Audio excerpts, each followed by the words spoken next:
Hello friends, welcome back to Home Galata. இன்னைக்கு நம்ம Sunday ஸ்பெஷல்ல mutton சுக்கா எப்படி செய்யுதுன்னு பார்க்கலாம். ரெஸ்டாரண்ட் ஸ்டைல்ல சூப்பரா இருக்கும். வாங்க வீடியோக்குள்ள போலாம். அதுக்கு ஒரு குக்கர்ல 2 டேபிள் ஸ்பூன் நல்லெண்ணெயை சேர்த்துக்கிறேன். வாசனைக்காக ஒரு கிராம்பு, ஒரு பட்டை, ஒரு அன்னாசி பூ எல்லாத்தையும் சேர்த்துக்கலாம். சேர்த்து நல்லா வதக்கிக்கோங்க. அதுலயே 2 காஞ்ச மிளகாவை கிள்ளி போட்டுக்கோங்க. கொஞ்சமா கருவேப்பிலை சேர்த்துக்கோங்க. கருவேப்பிலை நல்லா சேர்த்துக்கிட்டீங்கன்னா நல்ல ஃபிளேவரா சூப்பரா இருக்கும். அதனால கண்டிப்பா சேர்த்துக்கோங்க. ஒரு பச்சை மிளகா, இது எல்லாத்தையும் நல்லா வதக்கிக்கலாம். எல்லாம் வதங்கின உடனே ஒரு வெங்காயத்தை சின்ன சின்னதா கட் பண்ணி இதுல சேர்த்திருக்கேன். ஒரு 10 போல சின்ன வெங்காயத்தையும் இதுல சேர்த்துக்கோங்க. சின்ன வெங்காயம் சேர்த்தீங்கன்னா நல்லா டேஸ்டா இருக்கும். உங்கள்கிட்ட இல்லைன்னா நீங்க பெரிய வெங்காயமே இன்னொன்னு எக்ஸ்ட்ரா சேர்த்துக்கோங்க. வெங்காயம் நிறைய சேர்த்தாதான் சூப்பரா இருக்கும் சுக்காக்கு, அதனால கண்டிப்பா சேர்த்துக்கோங்க. வெங்காயம் எல்லாம் கண்ணாடி பதம் வர வரைக்கும் நல்லா வதக்கிக்கலாம். நம்ம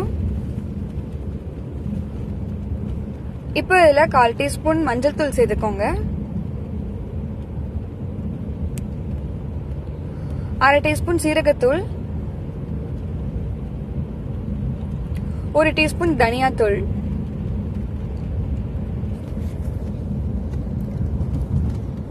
1 டீஸ்பூன் கரம் மசாலா. பிரியாணி மசாலா இருந்துச்சுன்னா பிரியாணி மசாலா சேர்த்துக்கோங்க.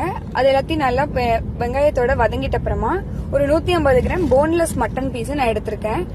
நீங்க போன் உள்ள பீஸா இருந்தாலும் போட்டுக்கோங்க, நல்லா தான் இருக்கும். இப்போ மட்டனுக்கு தேவையான உப்பு சேர்த்துக்கலாம். 1 டீஸ்பூன் உப்பு இதுல ஆட் பண்ணிருக்கேன். எல்லாத்தையும் நல்லா மிக்ஸ் பண்ணிட்டு இதுல 1 கப் அளவு தண்ணியை சேர்த்துக்கோங்க. மட்டன் வெந்த அளவுக்கும் தண்ணி சேர்த்துக்கலாம்.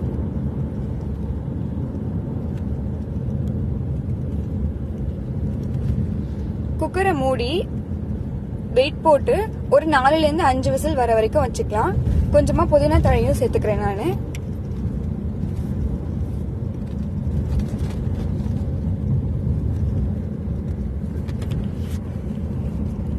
குக்கர்ல இருந்து வெயிட் போட்டுக்கோங்க. மேல ஆவி வந்த உடனே வெயிட் போட்டுக்கோங்க. ஒரு 4 ல இருந்து 5 விசில் வச்சுக்கலாம். அந்த டைம்ல நம்ம இன்னொரு பேன்ல 1 டேபிள் ஸ்பூன் எண்ணெய் ஊத்திக்கோங்க. அதுல கொஞ்சமா கருவேப்பிலை தழையை போட்டுக்கலாம். ஒரு காஞ்ச மிளகாவை சேர்த்துக்கோங்க.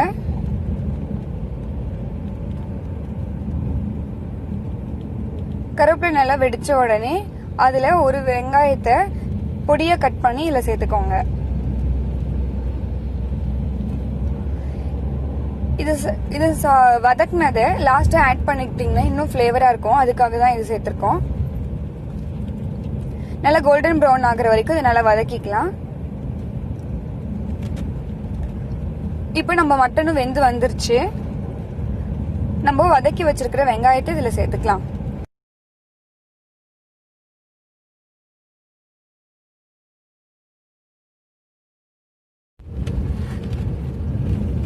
இதுல ஃப்ரெஷ்ஷா அரைச்ச மிளகுத்தூளை நான் சேர்த்துக்கிறேன். மிளகுத்தூள் நிறைய சேர்த்துக்கிட்டீங்கன்னா சூப்பரா இருக்கும். ஃப்ரெஷ்ஷா அரைச்சு சேர்த்துக்கோங்க, அப்பதான் அதுல காரம் எல்லாம் வரும். 2 டீஸ்பூன் மிளகுத்தூள் சேர்த்திருக்கேன் நானு.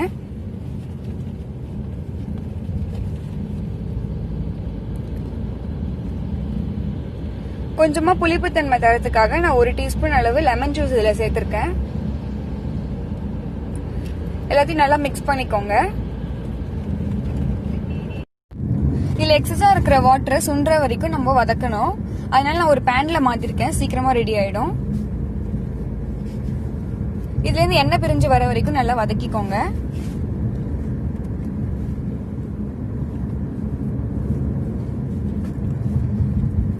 ரொம்ப சிம்பிளான ரெசிபிங்க, கண்டிப்பா செஞ்சு பாருங்க, உங்க வீட்டுல சூப்பரா இருக்கும்.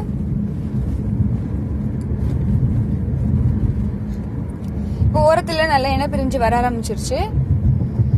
நம்ம சுக்கா ரெடி ஆயிடுச்சு.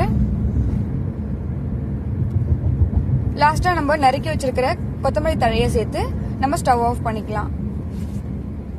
இந்த ரெசிபியை கண்டிப்பா உங்க வீட்டுல செஞ்சு பாருங்க, ரொம்ப சூப்பரா இருக்கும். அப்படி நீங்க ரெஸ்டாரண்ட்ல சாப்பிடுற டேஸ்ட்ல வரும். இந்த வீடியோ உங்களுக்கு பிடிச்சிருந்துச்சுன்னா ஹோம் கலட்டா சேனலை சப்ஸ்கிரைப் பண்ணுங்க.